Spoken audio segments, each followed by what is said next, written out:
안녕하십니까. 2021년 12월 9일 목요일입니다. 코페스 동반자 채널에서 오늘은 러시아 방공무기 무력화 교훈, 조기 경보기 4대 더 도입해야, 이런 주제로 말씀을 드리기로 하겠습니다. 외신들은 이틀 전에 이스라엘 공군기들이 시리아 북부에 있는 한 항구를 기습을 해가지고 항구에 야적되어 있는 컨테이너 더미 속에서 이란이 보낸 무기 컨테이너를 정확하게 공격을 해서 파괴를 했다고 보도를 했습니다. 그런데 문제는 인근 20km 지점에 러시아 공군기지가 있었습니다. 20km라는 것은 방공기 시스템으로 봤을 때는 지근거리입니다. 지근거리. 그런데 이스라엘의 F-16 전투기들이 날아와서 폭격을 하고 가는 동안 아무런 대응 조치를 못했습니다. 몰랐던 거죠. 원래 이스라엘의 조종사들은 저공 침투를 하는 것이 장기입니다. 레이더라는 시스템은 하늘을 향해서 전파를 발사하게 되어 있는데 일정한 고도 이하로는 전파가 발사되어도 반사되는 양이 많지가 않다고 합니다. 그렇기 때문에 전투기 조종사들은 침투를 할 때는 저공으로 침투를 해서 폭격을 한 다음에 귀환을 하는 것을 원칙으로 하고 있습니다. 그러니까 F-35 스텔스 전투기도 아니고 그냥 F-16 전투기입니다. 이런 F-16 전투기가 저공 침투를 해도 까맣게 몰랐었고, 얼마 전에 벌어졌던 아아 전쟁에서도 S-300 방공 미사일 시스템 그리고 저고도 방공 시스템들이 전부 폭격으로 다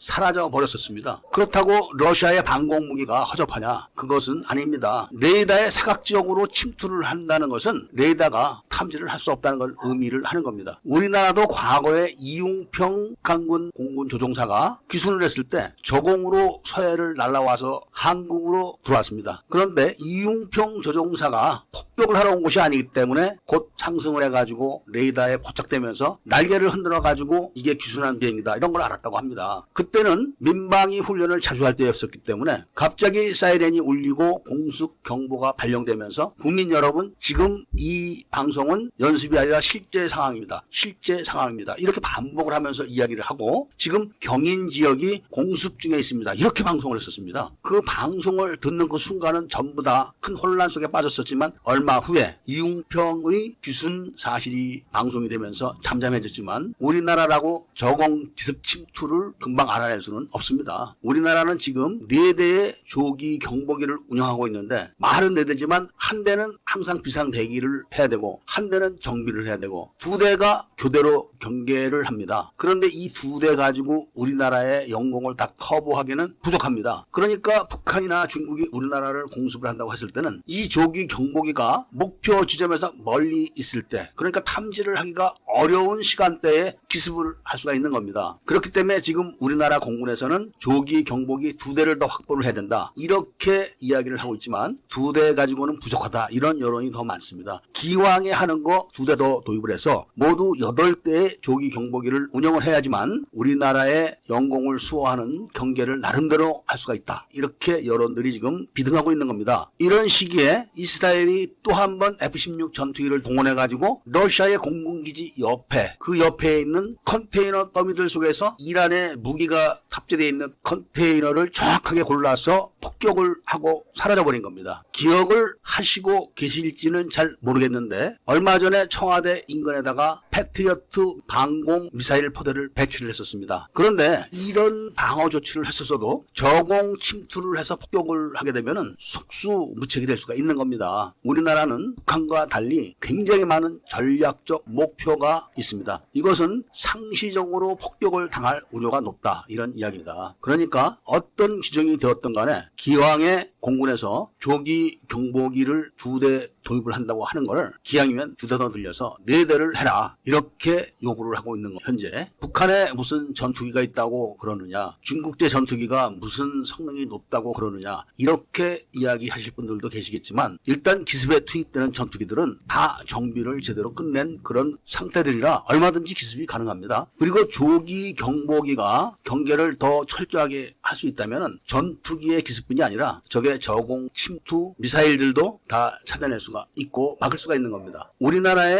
저공 방어를 하는 미사일이 바로 러시아가 무력화된 S-300 기술을 도입해서 만든 천공 계열들입니다. 이런 계열의 방공 미사일들도 탐지를 해야만 요격을 하는 것이지 탐지를 못하게 되면 무용지물이라는 교훈을 우리가 받았기 때문에 기왕에 조기 경보기를 도입을 하는 거 2대 더 도입을 했으면 좋겠다. 이런 말씀을 드리면서 오늘 이야기를 마치고자 합니다. 구독을 꼭 해주시고 좋아요와 알림 설정을 부탁드리면서 이야기를 들어주셔서 감사드립니다.